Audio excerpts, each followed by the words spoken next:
The squirrel was magic!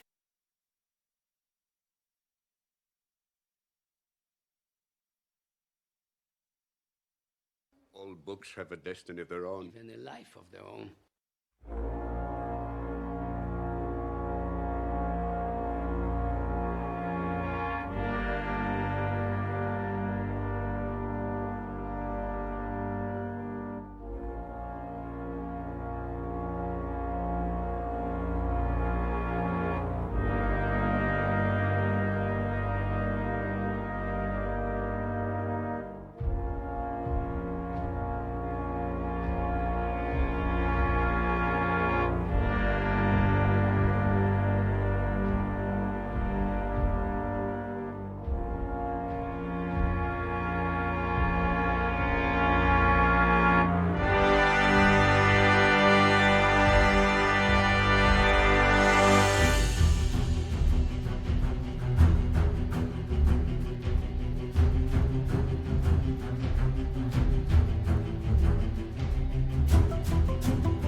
Some books are dangerous, not to be opened with impunity.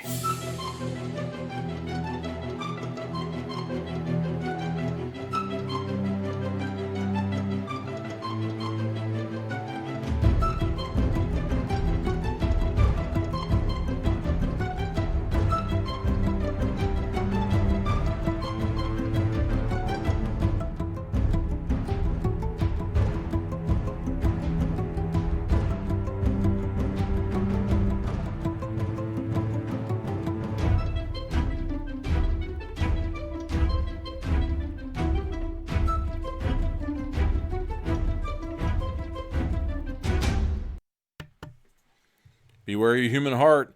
This is Diabolical Index for Monday, September 17th. 17th, right? Yeah, 17th, 2018, where the pages of the uncanny reside. Corey Dawson, as always, coming to you from the Nut House. And this is my second special episode in a row. I kind of had the idea of, ever since I came back from my little hiatus, it seemed as if the ones I had done before, the podcasts I had done in the past were, I don't know, they were starting to kind of seem like lectures to me. And I don't know if I like that. So I thought about maybe having some of them more along the lines of conversations instead. So I decided to kind of try out these special episodes and see how they would work out. In this case, this is kind of like the Dark Secret episode. People who, you know, they're reading things that they enjoy, but they don't necessarily think that other people, like they'd want other people to see them reading them. I've had a couple of people kind of cast their lots in on the messenger and tell me what they got into and stuff like that. But I don't know if they thought they were going to be anonymous. They were mistaken, because I'm going to call them out right now. But I have a couple that I'm going to talk about myself. But I don't know. I have very, very little shame. So I don't.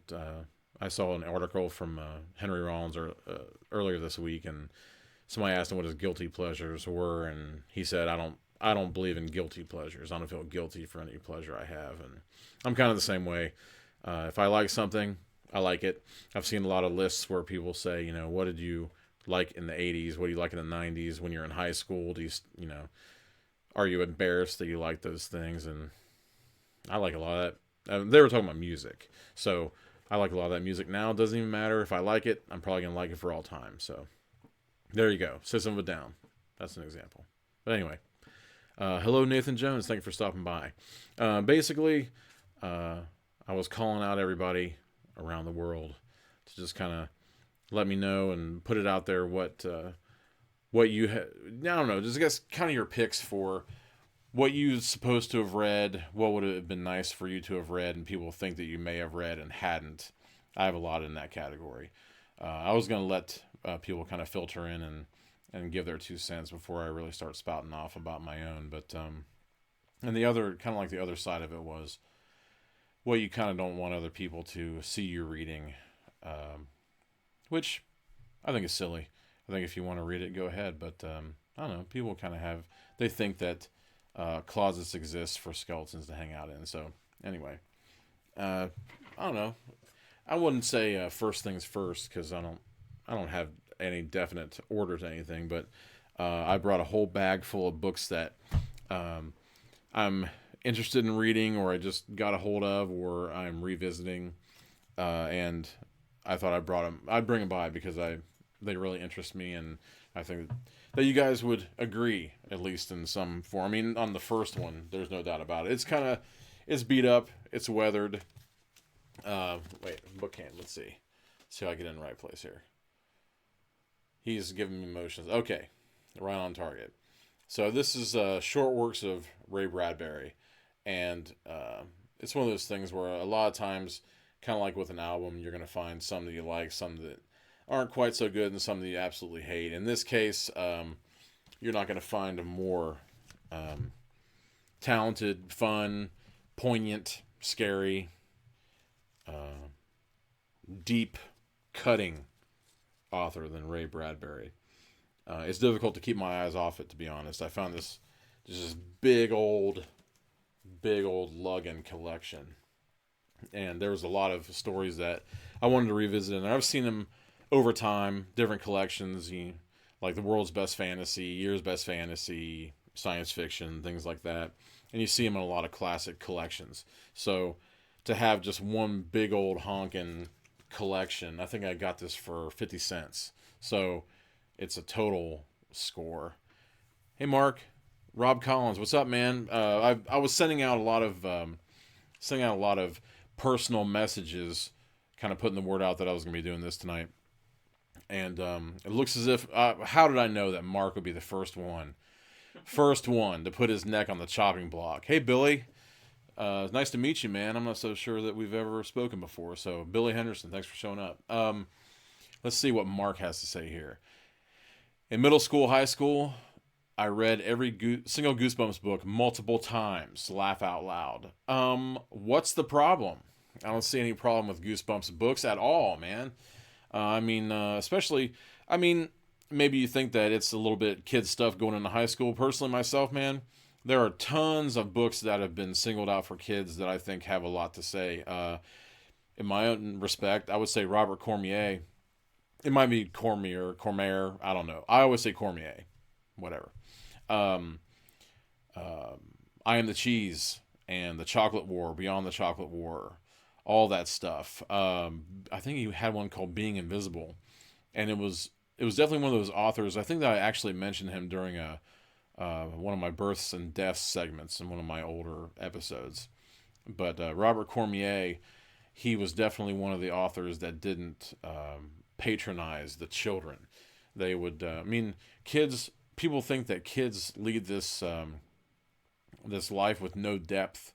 There's no real dread. There's no real ecstatic situations. They see them go crazy and they get happy, and there are the simple pleasures, and there's simple, give and receive and all that kind of thing. But children's lives are really rich. There's a lot of things that go on, and I remember, just off the top of my head, I remember the first movie that I can remember was the 70s Flash Gordon. What a first movie. I couldn't ask for anything more. I couldn't have asked for a better movie to remember as my first film. That cheesy greatness of Flash Gordon, Sam Jones and Max von Sydow and Topol. It's awesome. If you haven't, why not?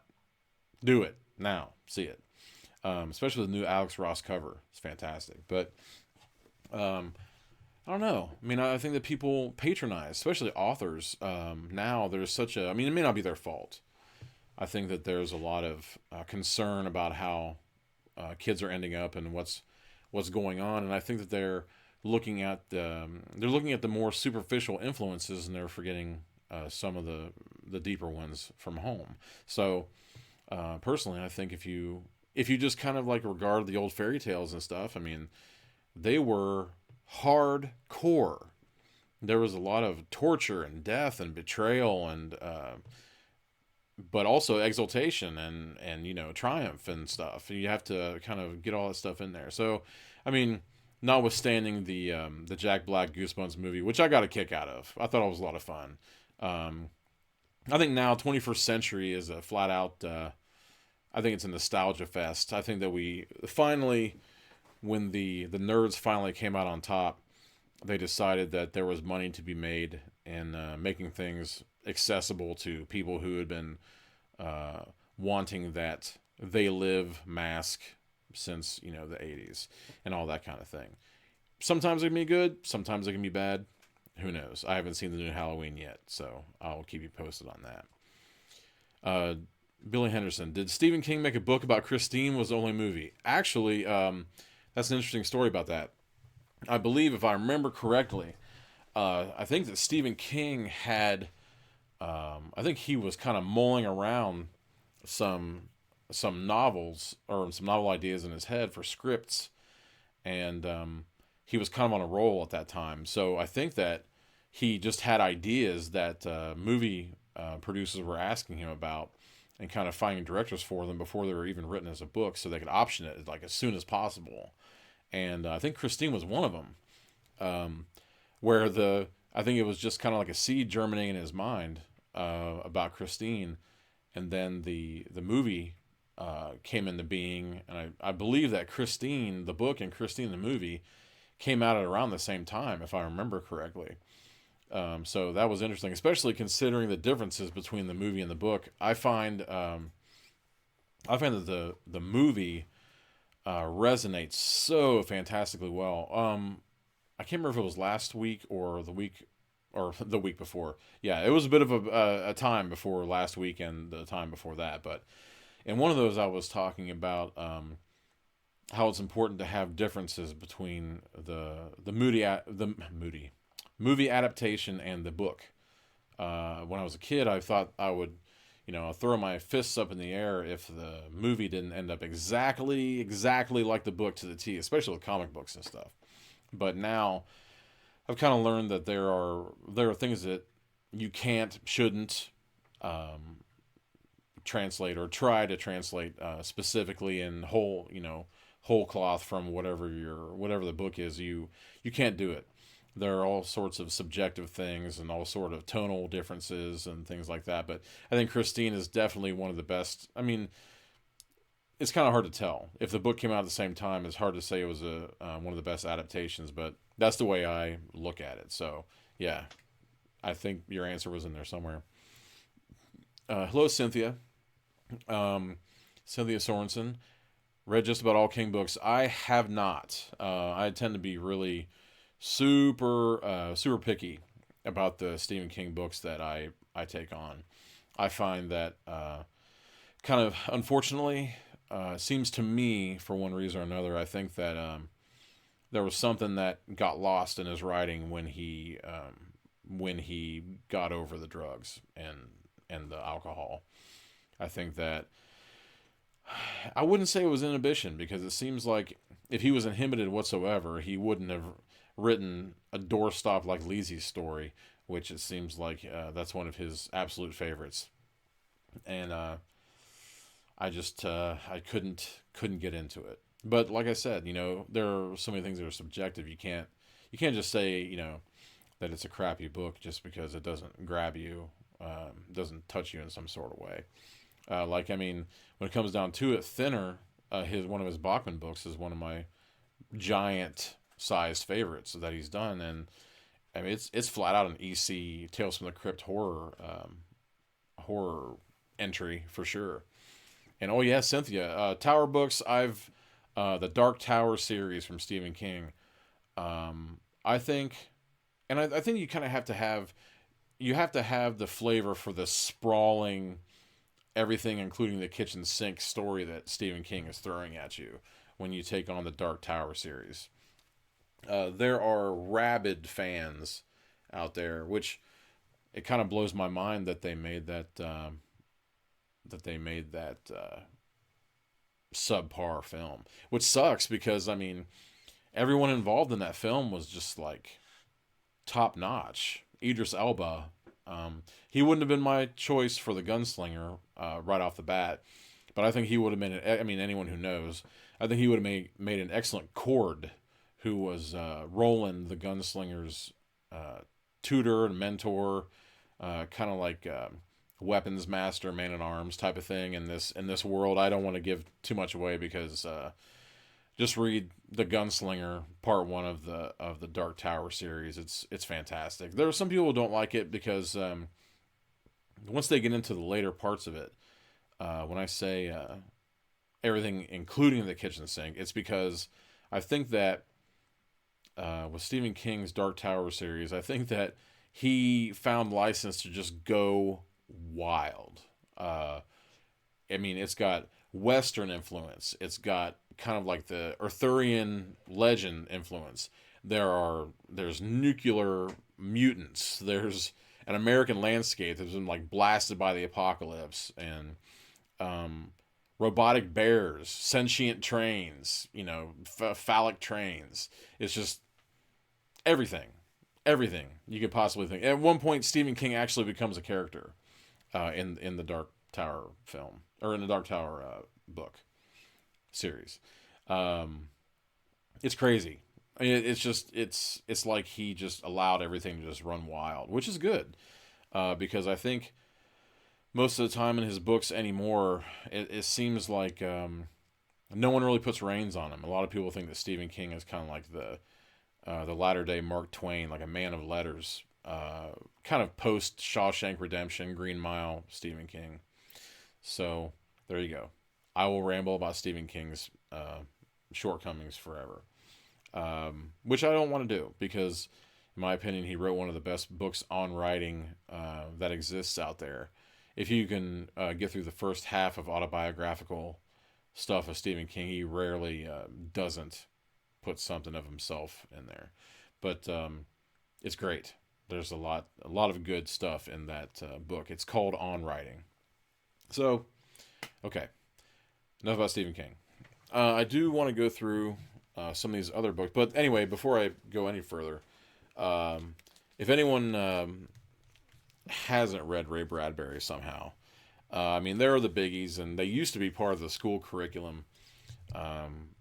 For instance, like Fahrenheit 451 with the newer show that came out. I think it came out, didn't it?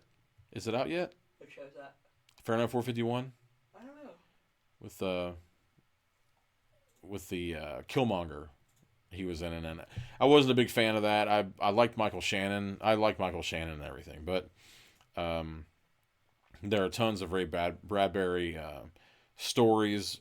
Not a ton of novels, but the ones that did get out there, they were massively popular, and for good reason. But when I was looking through here, I'm not a gigantic. When I get a compilation of stories, I don't like to read them in order, unless, like, for instance, if it's like the works of someone and they have them in kind of like bibliographic order, where it's like the order of release. I kind of like doing it then, because then you can see, like, for instance, I picked up a Richard Matheson collection that was put out by an independent publisher not too long ago. He wrote Legend of Hell House and I Am Legend, What Dreams May Come. He was a fantastic writer. He wrote a lot for television and stuff too, and Duel, about the killer trucker.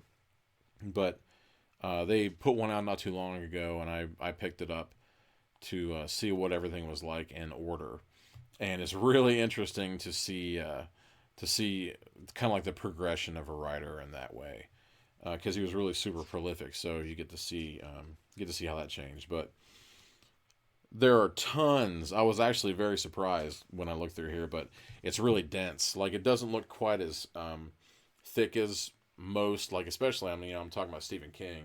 His books kind of would dwarf this. And this is like 800 pages plus. But there are so many, just looking through here, there's so many that I hadn't even heard of or read. So this is going to be a lot of fun. But the Velt is in here. And the Velt is kind of one of those, I guess you'd call it a moral story, and a be careful what you wish for type of story, and also be careful what you underestimate. The Velt is a good one from that. Now let's see. Okay, Mark Reynolds. He never read a King book. Which one would you recommend someone to start with? Whoa, where would you start with Stephen King? Holy crap. I guess a lot of people would kind of, I think a lot of people would say kind of begin at the beginning with Carrie, but I don't agree. I don't think I would begin with Carrie, because Carrie is written in a, if you're going to start out with King, I think it might be good to hit him when he's kind of like feeling his bones or whatever. With Carrie, it's written in a kind of an old school style that might put people off. I guess what I would say is if you like the way that Dracula is put together, or kind of like period pieces like that kind of operate from kind of like the compilation of diary entries, journal entries, things of that manner, like that, and that tells the story, most of the story, then if you like that, the way that's set up, then you would like Carrie. But it may be good. Let's see. My gosh. That is a difficult question. I think that I would be tempted to say not to... Hey, Ashley. What's going on? Glad to see you on. Ashley Huff is here from Ashley Zombie. Is that how you say that? Ashley Zombie? Yeah. She streams games all the time. She's fantastic. I would be tempted to say don't start out with the novels, start out with the short stories, if I had to say. Because the one that always comes to mind for me is there's kind of a real good string of his short story compilations. And Skeleton Crew and Night Shift are huge. Oh, different seasons, Skeleton Crew and Night Shift. And the interesting part is... yeah, Cynthia agrees with me about the short stories. Okay, so Paul, yeah, Pointless Paul. He's talking about Skeleton Crew. There you go. Yeah, and Paul? huh? Who the fuck is Paul? Oh Jesus. Oh gosh. No, it's a... Is that an in joke? Yeah. Who the fuck is Paul? Does anyone really know who they are? Seriously. In fact, I was hoping that Paul would come out with... I thought he'd have some shameful shit to talk about tonight. He hasn't said a thing. But yeah, Skeleton Crew definitely. It does include the Mist, and you can also find the Mist in other collections. Dark Forces, Kirby McCauley put together a really great compilation of different writers, and the Mist was included in that. So I got the hook up on the Mist way, way, way, way long ago. In fact, before I had even read Skeleton Crew, I had read the Mist and that. So I think I would definitely start with the short stuff. Why am I having so much trouble thinking of the first one for him to start with? I think it's because I'm just going back to the short stories. I think that that's where I would begin. Christine is definitely a good one. I think all of his... where I kind of put my dividing line is Needful Things. Needful Things and backwards. Everything after Needful Things, you really have to go through with a fine-tooth comb. Because sometimes he just kind of goes off the rails. Tommy Knockers is not a good place to start. And, of course, the Bachman books. I love them. I love them. They're brutal. They're to the point. They're pared down. I really like the Dark Half, too, because the Dark Half kind of explores that an author in his other side, his pseudonym, his pen name life, which was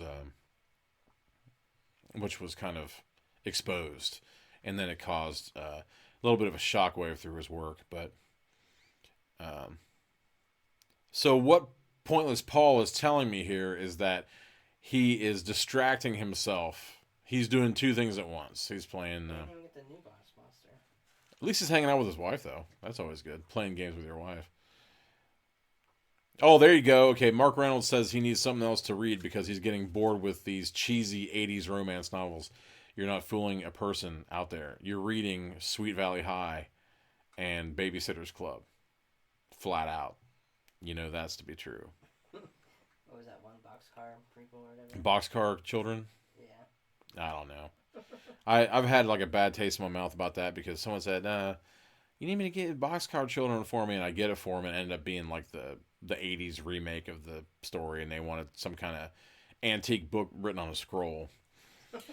Okay, so anyway, I'm going to dive into the bag again because I've got some fun stuff.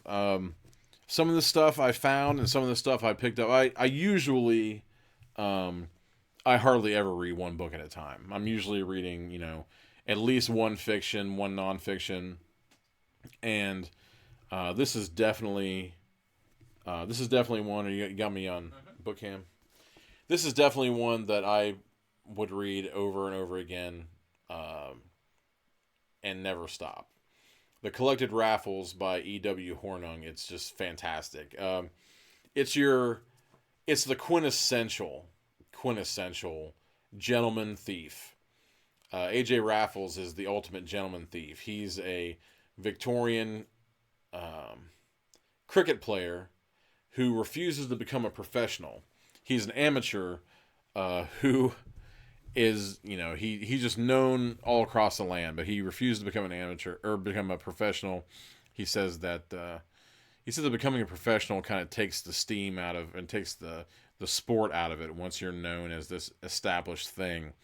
But he usually plays cricket at these large, sprawling English homes, and while he's there, he uses his light fingers to purloin the jewels and whatever special is there.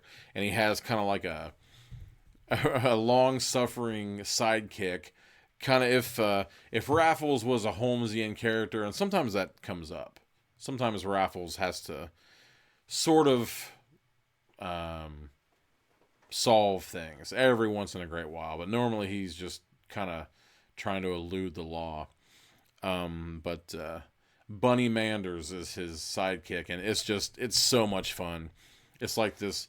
I'm almost tempted to call it a comedy of manners, but it's so great because the language is it's just wit personified, and he's just so smooth, and Bunny is just, he's terrified most of the time. He never knows what's going to happen, and there are also the flat-footed cops that are on his trail, but they never quite know that it's him, and he always ends up kind of handing them someone that they can put in their coffers and take back to mama instead of A.J. Raffles. It's fantastic.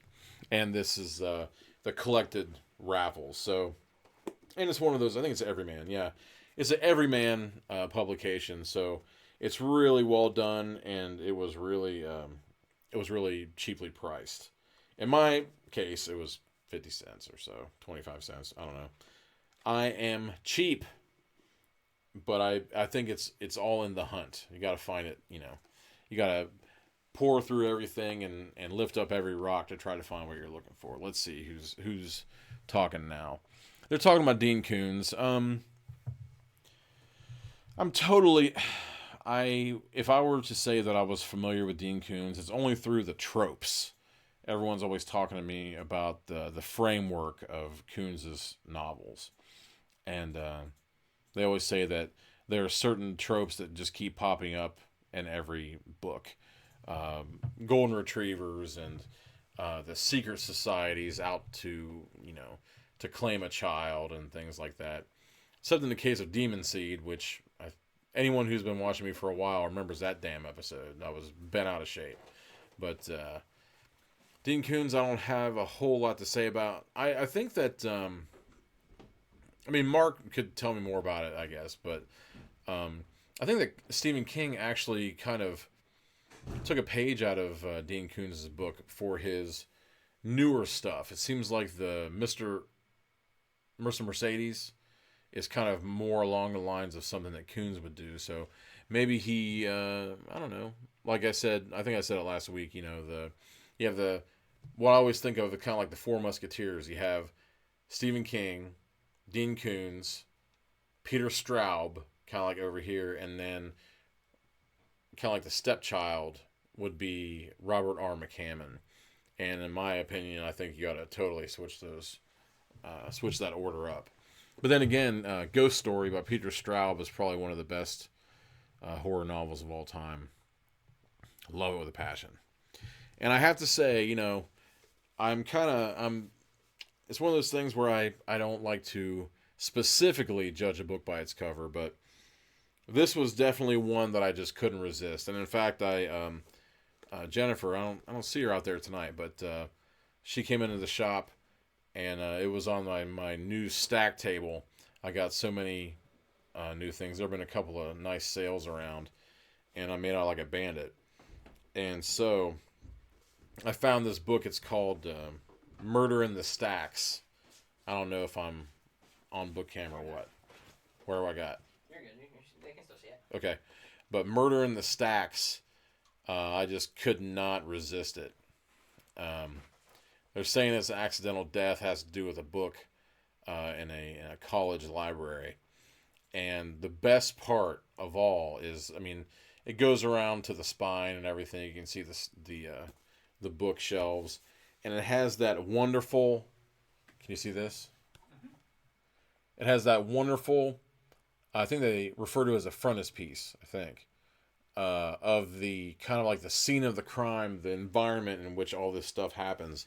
And in the old days, this is a reprint from 1934. They did a lot of this stuff in the 30s with Philo Vance, S.S. Van Dyne type stuff. And it's so charming. Especially when you do look back at that, you kind of get the architecture of murder. And what you're looking at, you kind of have a better idea of where they're moving in their space. And it's a lot of fun. I mean, I guess you have to close it up in order to get there.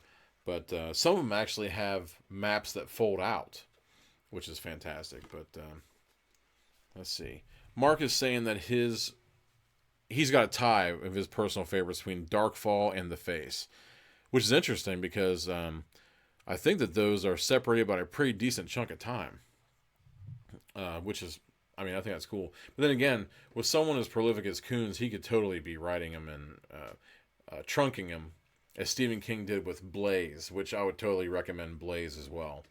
It's kind of a Stephen King take on the of Mice and Men story. It's really, really great. Apparently Under the Dome was another one of his trunk novels, but I'm not so sure that fared as well. Mark Reynolds' favorite character from all of his books is Corky Laputa, who's the antagonist from The Face. So that's interesting that an antagonist would be named Corky. I think that happens occasionally. I watched this great video. Can't remember who it was from, and they were talking about how things are named in books and movies, and little kind of like hints and clues that you can have to find out who's the villain and who's the hero according to what name they have.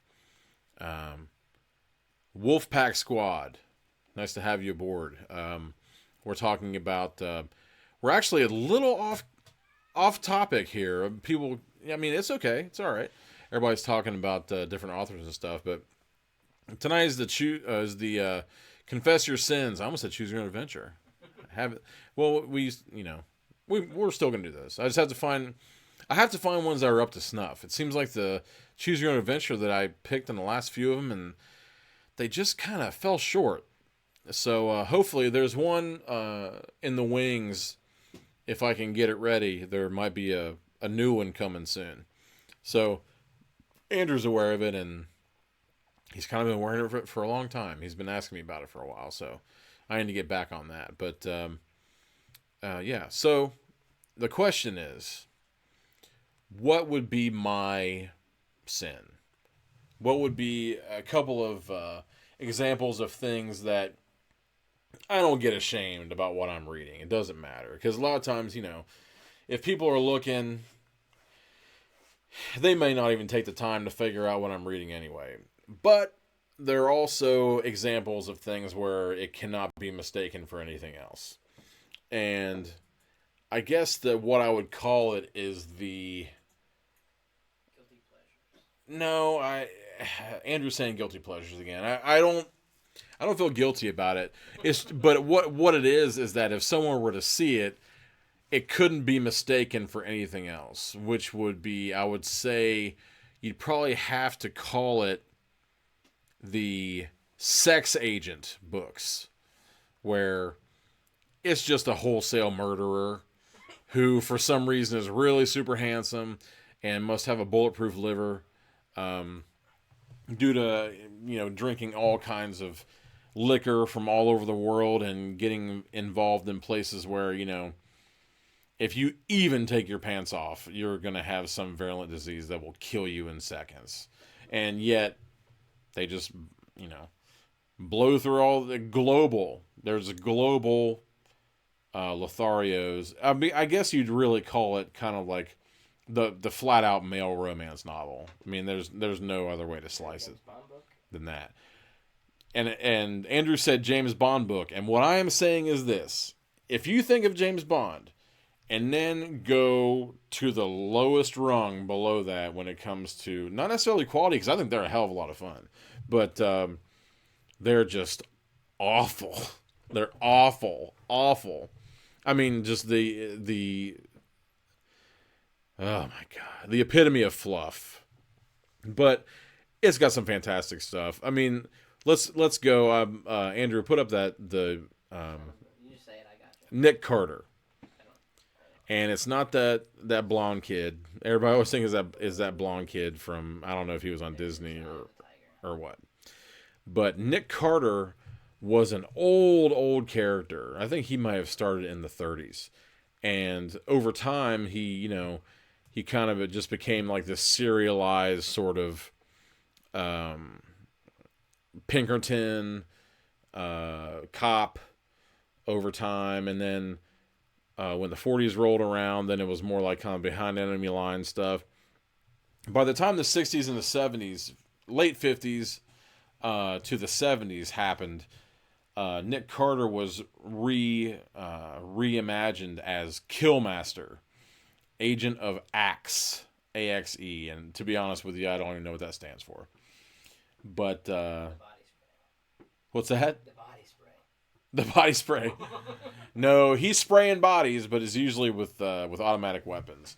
But yeah, Nick Carter is really something else. I totally it is goofy beyond. But really, I mean, when I'm reading like Diderot and I don't know, like this really like Marcus Aurelius and all this really thick-headed upperclassman type of stuff, it's really great to kind of like get your palate cleansed with something just the dankest, silliest shit. Nick Carter is definitely of that ilk because he's got 3 weapons and they all have names. He's got a dagger with a name, a gun with a name, and I think he's got like a potato-shaped grenade that he keeps in his crotch, and it's named something.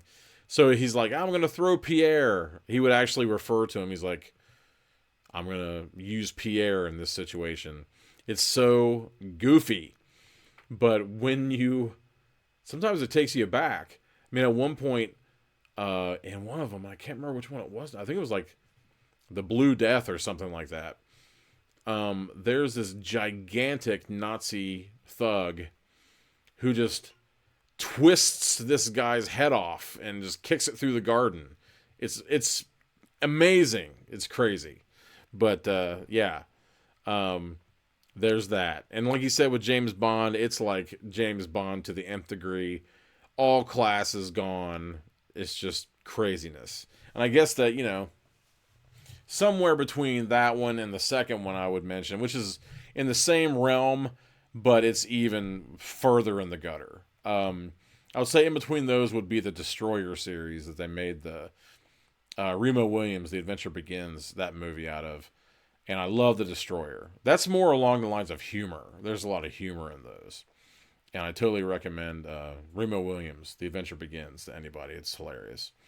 But the second one, I've only read one because I've only found one. And it's number 26 of the Coxman series. Now, that's Coxeman. He's known as the Coxman. And his name is Rod Damon. And I think that he's got some kind of weird lineage where, like, his mother may have been, like, a witch or something. Because he gets involved in this. Did you bring that up? Yeah. Okay. He gets involved. They want him to infiltrate this kind of like this cadre of Satan-worshipping terrorists. And you kind of have to, like, screw your way to freedom and stuff. And it's insane. So it's like a actual Austin Powers? Yeah. I mean, if you take all of the humor out of Austin Powers and make him I mean, he's already a misogynist. But, I mean, there were a couple of parts in that movie where he kind of did the right thing. But in this case, no. He is as slimy can get. But he infiltrates this satanic cult, and I guess that part of his oh my god, it's so crazy.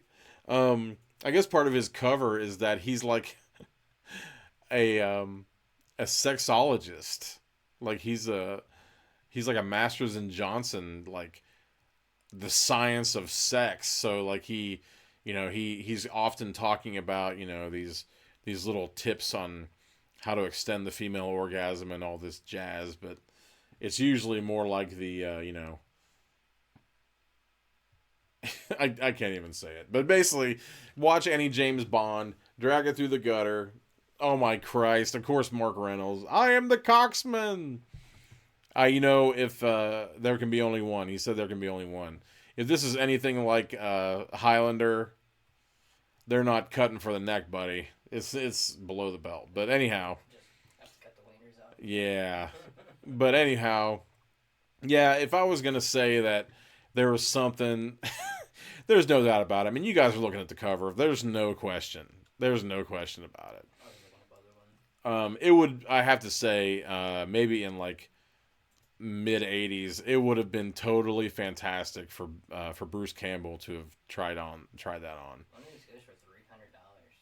I'm telling you, that one that I had, the Son of the Witch, it was falling apart in my hands. It had been read so much, so I'm not gonna be able to sell that. But it's insane, totally insane. You ever see number 18? It goes for $288. Well, see, that's the thing. Like, I've never been able to find them anywhere except maybe on eBay or whatever. But right now they're like $15 usually. I have to say that I'm starting to get a little disappointed. I'm not seeing a whole lot of confessions out there. Are you scared? Are you worried that the world would find out about your depraved lunacy? I mean, this is Magic Scroll Network. If you're coming out here, then I mean, I'd say that you got to throw that stuff out the window. But You have some on the Messenger and stuff? Oh yeah. He reminded me. Yeah, there were a few people that wrote in with their own confessions, and I can talk about a little of them now. J.J. Wolf, the infamous artist of Rising Sun, he confessed that he read an entire book by Chelsea Handler, and all I can say about that is, man, you must have some serious patience. I'm sure that she's a fine lady, but her persona, which I can only think of it as being her persona, it has to be a persona. Her persona is just grating to me. I'm not a gigantic fan of Chelsea Handler. And old friend from the casino trade, Travis Billiter. He put it out there, and I can see a lot of wisdom in this. He says that he used to read 17 magazine, and he said it was to keep his thumb on the pulse of the young ladies that he was interested in. I'm not so sure that's true, because it seems to me that they would have to be used if you were going to get anything out of them. I mean, it seems like you'd have to kind of plumb the depths of the quiz, things like that someone was filling out, and you can use those answers to kind of give you a lead into their psychology or whatever. But I'm not exactly sure what else you could have learned from that, except for maybe, doe eyes, how to get the doe eyes happening. I'm not sure. Maybe I'm underestimating it. I'm not sure. I've never read one myself. And Susanna Rolfus, Rolfus Fox, I guess. Rob's back. Okay, cool. I don't think Rob said anything yet. Let's hear some sins out of you, buddy. What do you got? What have you? And I've also kind of anyway, I don't want to get sidetracked. Susanna was talking about the Outlander series. I think a lot of people think that I'm going to say this wrong, but Diana Gabaldon, I think her name is. She wrote the Outlander series, and they're thick books too. And they got made into that series, the television series. And a lot of people just kind of cast it off as a mere romance novel, historical romance. I mean, I haven't read them myself, but she was basically pleading her case on the Outlander series, saying that the first one is the only one that you could kind of make a stretch of the imagination and say it was a romance novel, but she said it's really rich with history and lineages and all that stuff. So I guess she's kind of like defending herself on that one. I can't defend myself on any of mine. I mean, to go to the other side of the ones that you should have read and haven't, I mean, I have an insanely huge list of that. I have people who want to throttle me to no end for not having finished Dune yet. I've started Dune 5-6 times, and for some reason, it's not that I can't get into it. I get totally wrapped up in it, but for whatever reason, things come up and I can't give it my full attention, and I put it down and I start reading other things. I don't know if it's something where, Dune is the one that I'm saving for the Arctic plane crash, or what. I have no idea. None. But Jennifer Kettenbrink, she wants to give me the death of 1,000 cuts because I think it's a dual thing. It's a dual-edged sword. She wants to be able to talk to me about it and really go into it and see what my opinion is. So I'm giving her like serious dishonor by not even, I don't know. I don't have an excuse. It has nothing to do with not being interested. Just for some reason, I think that it requires all your faculties, and I got so much things going on.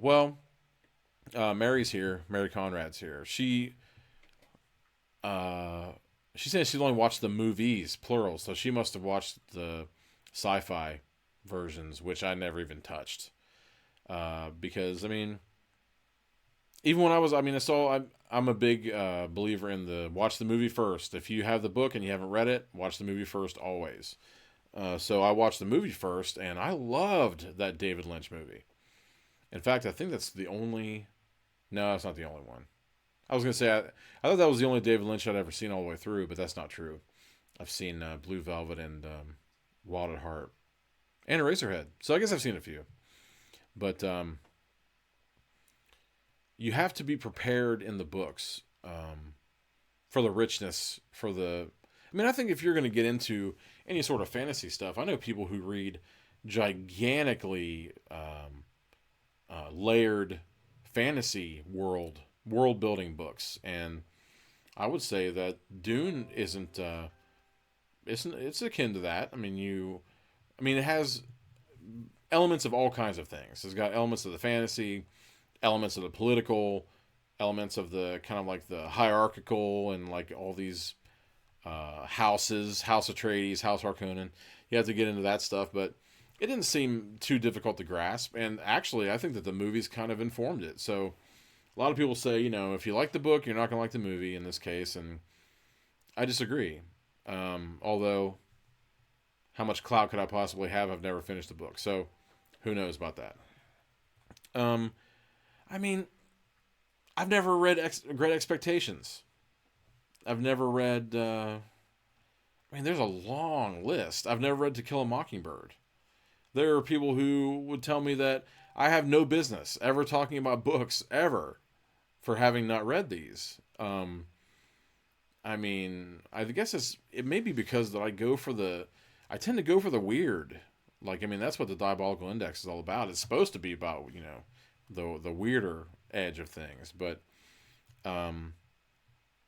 there's just a lot. I've read 1984 and Fahrenheit 41 and Animal Farm and a lot of the ones that you're supposed to read in school, Frankenstein, Dracula, and things. A lot of the Shakespeare tragedies, comedies, both of them. But they're really super. Of Mice and Men, haven't read that. I've read one story of Steinbeck's. I've read no Hemingway. I've read Thoreau. I've never read Ulysses, James Joyce. There's probably a gigantic, and in fact, I meant to compile one before I came out. But there's a gigantic list of books that I should have read to be doing what I do, and I haven't. Is it a shame? Is it an oddity? Is it a miracle? I have no idea. Any of those, pick one. Not sure.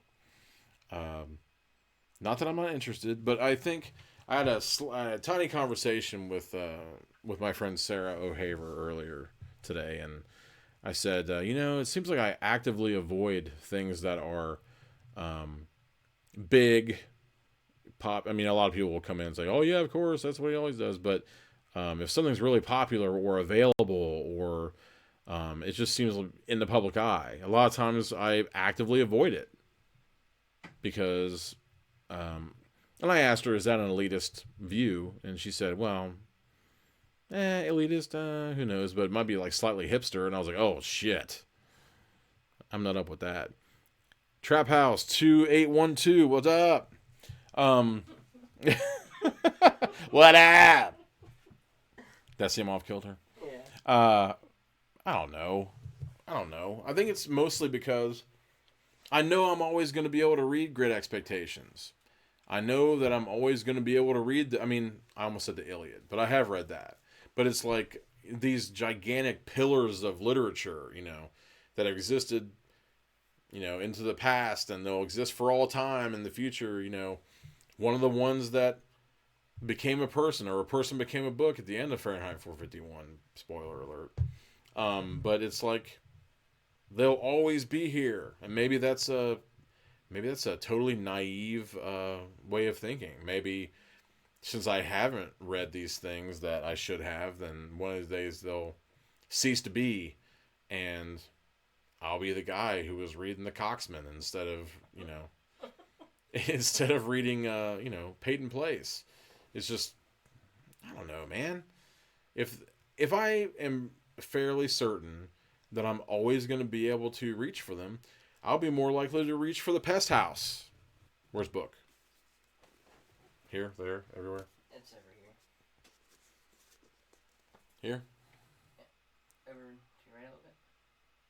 Trying to get zoomed in. I'm guessing that it's Cracy. Jim Cracy. But when I saw this book, I had already been familiar with Mr. Cracy's work, and I was fascinated instantly because I read a book of his called Being Dead. Am I still to the right? Mm-hmm. And it's basically about this married couple, their bodies. This married couple's bodies laying on this beach, rotting. But it's as if they're still inside their bodies. So it's one of those things where when you say it out loud, it seems really pretentious. But when you read it, it turned out so gripping. I ended up with tears in my eyes by the end of that book because basically it basically posited that when you die, you don't necessarily leave your body right away, especially if you're murdered, and they're murdered on the beach by like a sneak thief or something, and the decomposition of their bodies kind of mirrors the decomposition. Like when they realize that they're dead, then they kind of go back in time and go from time period to time period and think about, how they met, what went wrong, what went right, how they got through it, and all this stuff. Because I think they were troubled at the end of their lives. And as their bodies decompose, then it kind of like mirrors how their relationship was falling apart. And it was fantastic. So when I find a book by him, and the cover is really weird. You won't be able to see it. I'm not going to show it on camera again because you can't see it. But it basically looks like a flock of birds that are just kind of swirling all over the place. And it says, once the safest, most prosperous place on Earth, the United States has become sparsely populated and chaotically unstable. Sounds familiar. Except for the sparsely populated part. Across the country, families travel towards the one hope left, passage on a ship to Europe. So this guy on his way to the ocean, he finds a sick woman there's some sort of plague that's been around.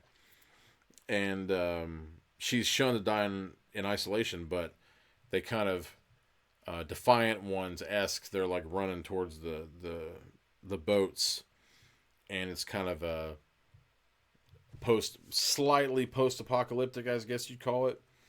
But he never does anything without depth. There are already, I'm looking at some of the reviews, and they refer to his prose as carrying the contours of a Donatello sculpture. So, like, even though this guy has written about rotting bodies on the beach, there are underlying themes and metaphor and meaning to all of his stuff. So that really, really interested me on that one. As well as a couple others that I'll get to over the course of everything. I think that, I think that what we read and when really plays a part in our lives. There are a couple of things where I read books when I was much younger.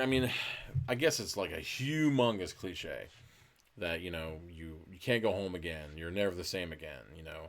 You wake up every morning and you're a different person in one stretch of the imagination.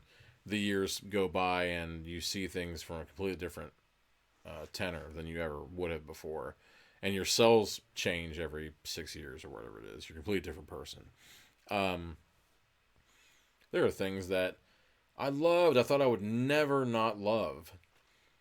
And I've picked them up again later on. And for whatever reason, it's different to me. It's not necessarily bad, but I may be seeing it from a completely different angle due to the experience I've been through and the people I've known, the people I've lost, things like that. And that's why I say, people wonder, hey, if you read a book once, why would you keep it? Why would you ever read it again? It's like, number one, there's something wrong with you. I don't know. If you can't, like, personally, myself, I got so many. And my God, for every one that I read, I buy 70. It has to be. At this point, it has to be. With having so many things on my plate, I don't get to read. I would say that this podcast is one of the major reasons why I've been reading as much as I have been. So it's served me well. I don't know how much everyone else is enjoying it, but for me, it's done a lot of good for me. So, but by that token, I've had to, if something doesn't resonate with me in a book, pretty quick. It's not one of those things where I just give it a couple of pages and throw it out. I definitely give it a good college try.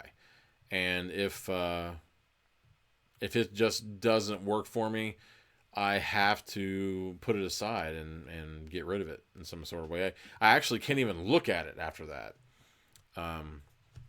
just due to maybe it's some sort of atavism. Maybe maybe it'll kind of dull everything that I read after that if I keep looking at this failure of a connection. But I have to do that. I have so many. There's no way I'll possibly get through them all if I don't cull the ones that don't quite speak to me.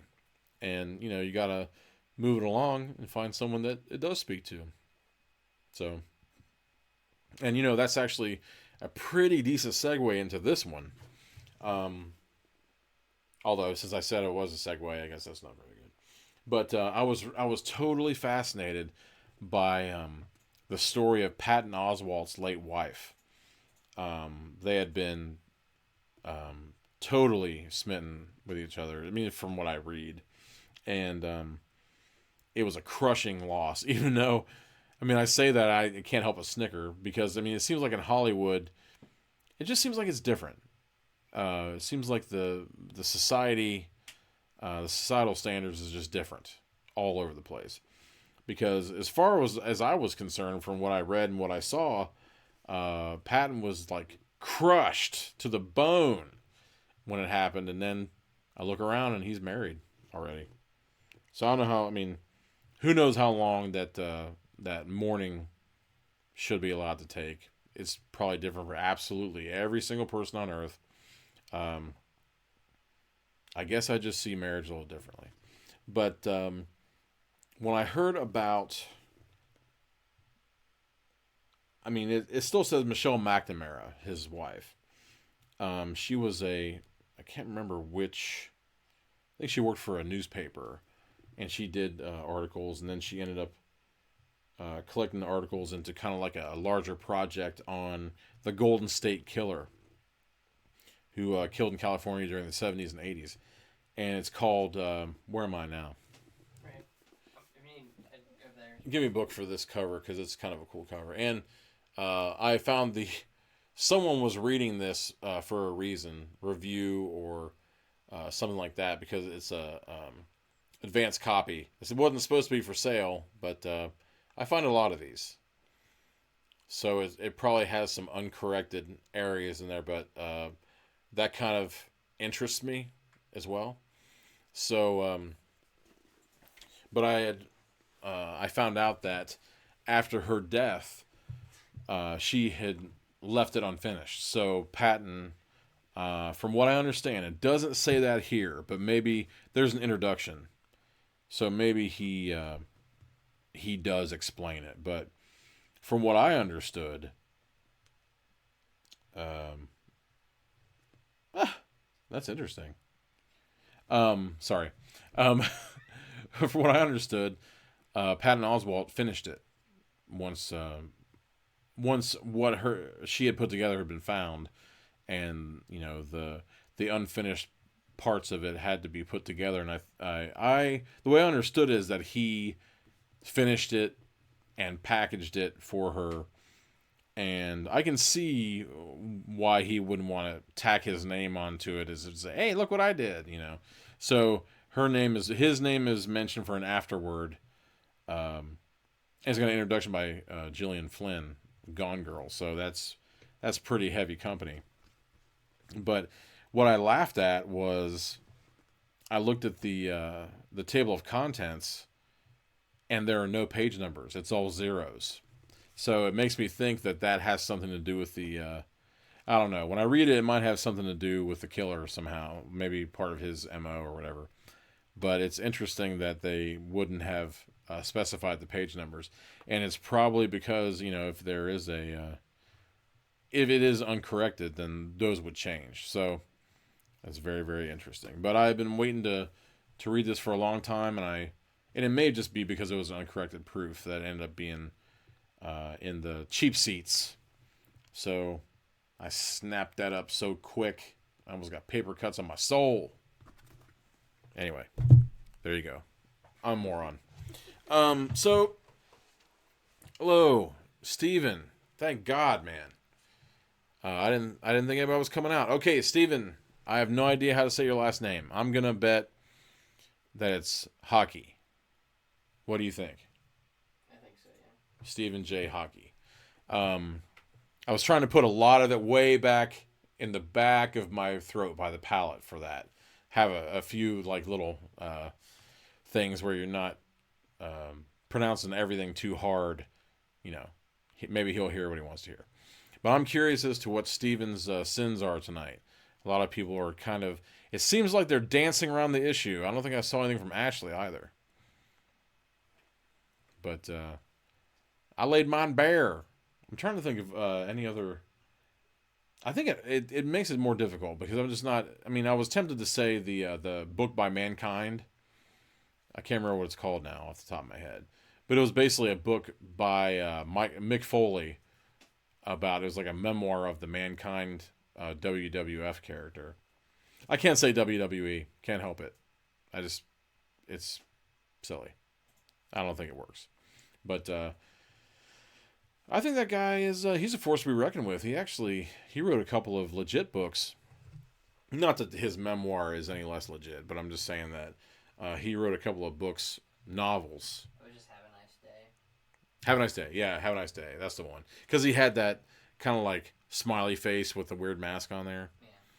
Yeah.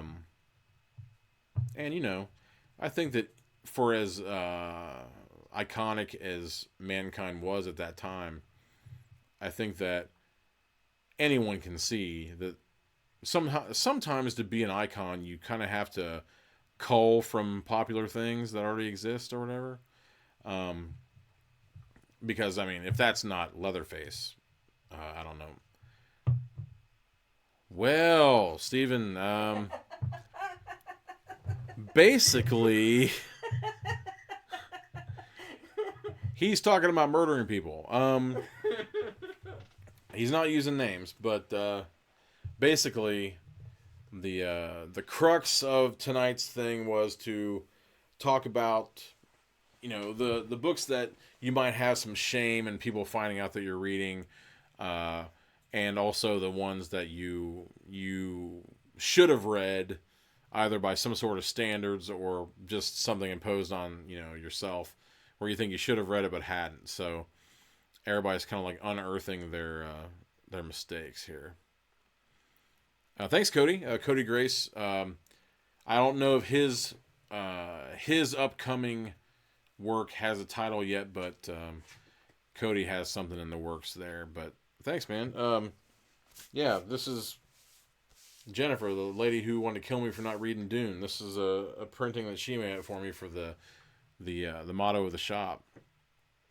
How many dumb questions can a person ask before it's okay to kill them? Well, I would say in this day and age, in this country especially, I'd say almost infinite. Infinite. I'd be really surprised if there weren't practically everybody that was here that has to deal with dumb questions on a daily, minutely, secondly basis at work, especially at work. When you're dealing with the human race, especially when we have things like cars and any place where you can feel like it's your own world. I mean, your phone, even something as simple as your phone or maybe like a pair of Beats, you think that you're the only person that matters. And, you know, they better be looking out for you and all that kind of thing. So a lot of people don't think that anything is their problem, and it makes all the questions dumb. Because normally I don't think questions are dumb, but who knows? So, Steven, being that this is a book-based podcast, do you have anything to add? I mean, I don't think at this point, seeing as how he went in public and said he wanted to kill someone, not super specific. He's using the term coworker, but I would think that if you were there, you could probably narrow it down pretty easily. I mean, American Psycho, that might be one. That's the one that springs to mind on that note. But I don't know. Cody, you got something for me, man? Hit me. I want to see. Have you been reading Karen Jackson of the esteemed Ohio County Public Library? She asked me if I was going to come out of the closet about my Danielle Steele obsession, which is completely false. I've never read one of that lady's books. She's made a dynasty. Good for her. But I will I think it's safe to say, I would have to be in some sort of hellish prison community where, you know, the guys roll around with the carts of all these books that they've had for a million years and they never ever get new stuff in their libraries. Hopefully that's changed. But I've read everything in the entire rack, including the Bible, the Quran, the Bhagavad Gita, everything. The only thing that's left is Danielle Steele. I think I would just have to start writing my own stories on the side of my cell because I'm not so sure I could deal with that. Jesus. It's just not. Okay, this is coming from a position of someone who hasn't read them, too. So it's an ignorant position. It's a total opinion. I could be totally wrong. It's just one of the last things I would pick. Not the dead last. I think dead last would probably be in the that dark swirling pyramid. Probably at this point, it's probably going to be like a mountain pretty soon. But something kind of like that. Now, legend about the entire run of that E.T. Atari game that was buried out in the desert.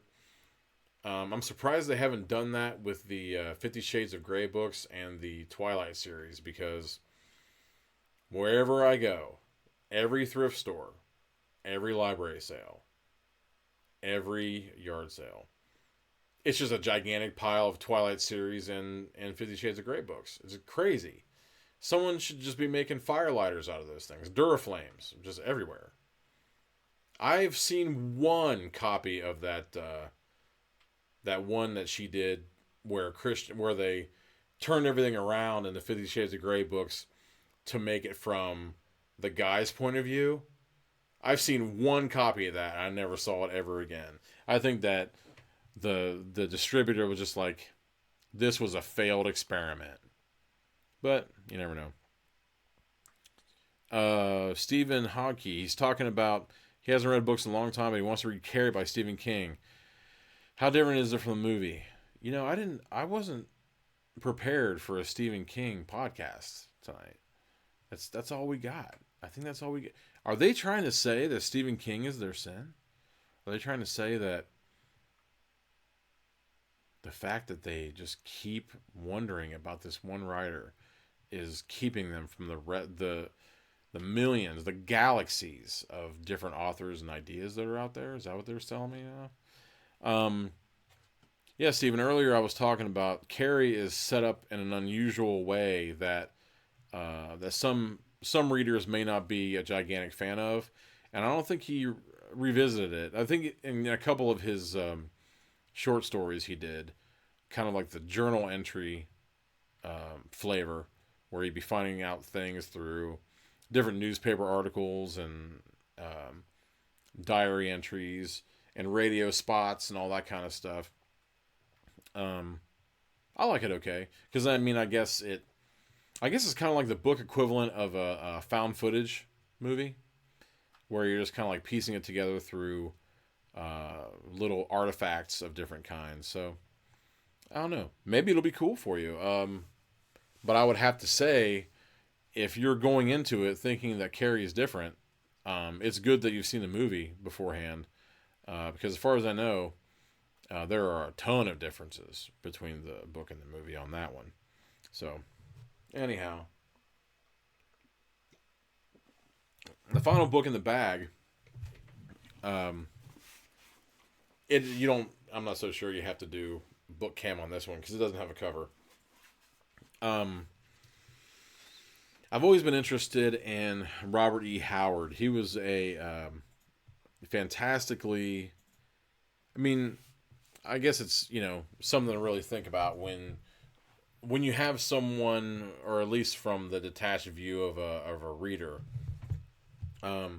Think of someone who is a simple man, but a complex personality all at the same time. Robert E. Howard is definitely that one, and he came into his own during the Weird Tales era, during kind of like this, I guess you call it a post-pulp type of atmosphere, where writers were getting paid by the word, and they were just pumping out everything they possibly could for everything they possibly could. Robert E. Howard was the perfect personality to live in that time period because he wrote a little bit of everything. He wrote sports stories, boxing stories. He wrote science fiction, kind of Lovecraftian. He was in the Lovecraft circle. Robert Bloch and Clark Ashton Smith, Frank Belknap Long.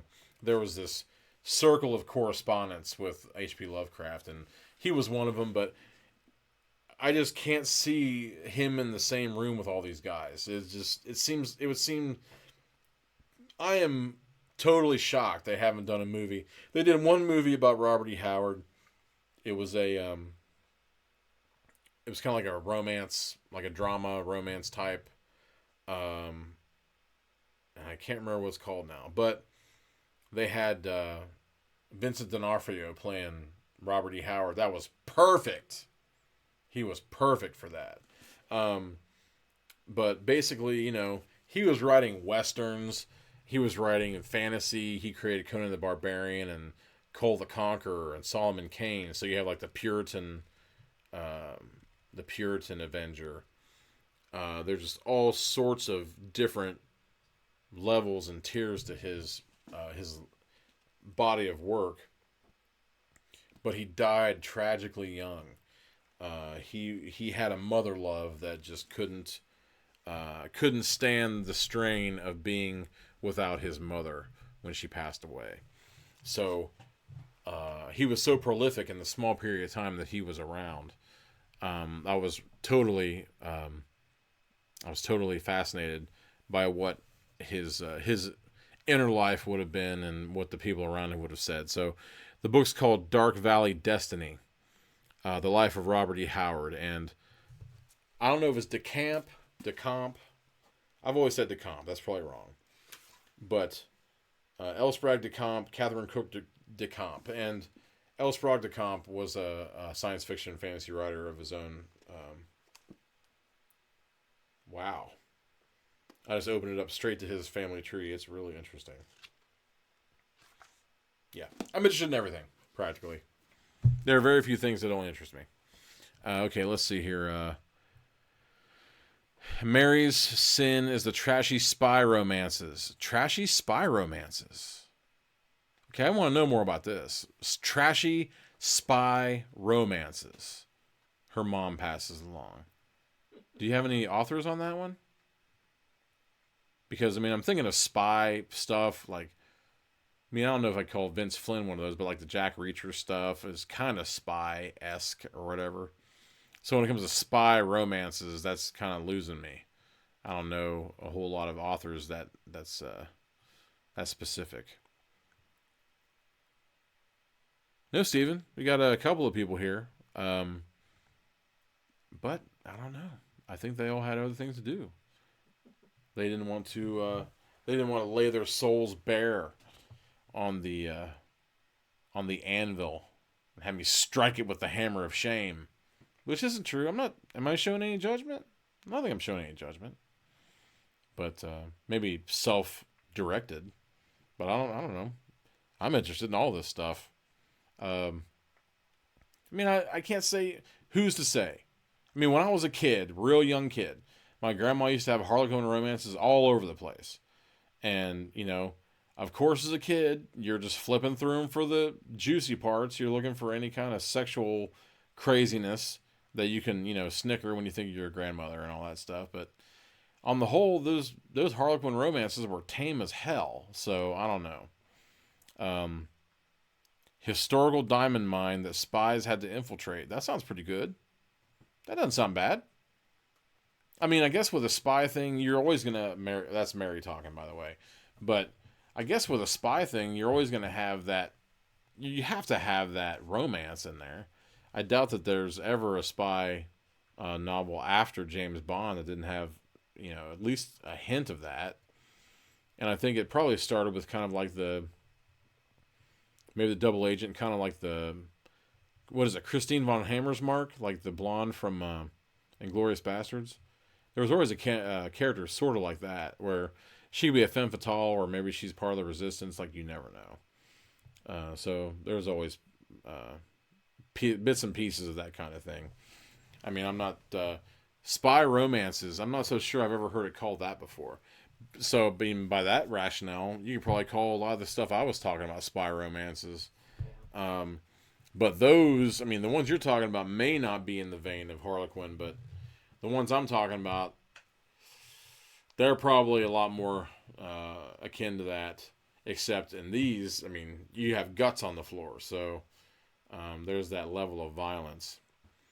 So, anyhow, I think I'm going to draw it to a close. It seems like everybody's gone off to sleepland, something like that. But chances are, I would have to say that probably next week there will be a little bit more of a structured, definite review. I mean, I hesitate to call them reviews, always have. But just kind of like specific discussion of books. A lot of the books I've been bringing up in the last couple of weeks have been things that I wanted to read rather than the things that I have read. So I have a couple I've been eyeing, and I actually didn't talk about the ones that I was going to right before the hiatus. I was talking about a couple, but in all honesty, there wasn't a whole lot to say about them because the second one was one that a movie was based on, and it's one of those things where it was so different from the movie, and in my opinion, the movie actually kind of trumped the book in that case, and that's rare for me. And the first one I was going to talk about was so wonderful that I almost didn't want to talk about it because I want everyone to read it. So, will I pick that up again? Probably not. I might just drop it. I haven't decided. But anyway, I do want to thank everyone who did come out for the special Guts on the Floor. Sounds like fun. It is fun. Yeah, check out any of the ones I talked about. Nick Carter's Killmaster. But anyhow, thanks to everyone who came out for the Confess Your Sins special episode. And hopefully, with any luck, I'll be back next week with a more specific entry. I have to figure out what the number is. But thanks again. This is Corey. Beware your human heart. This is the Diabolical Index coming straight from the Nut House live September 17th, 18th? 17th? 17th, 2018. Screw me up because it's 2018. But anyway, there was one last thing I wanted to let you know, and that is keep it squirrely. All books have a destiny of their own. Even a life of their own.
Some books are dangerous, not to be opened with impunity.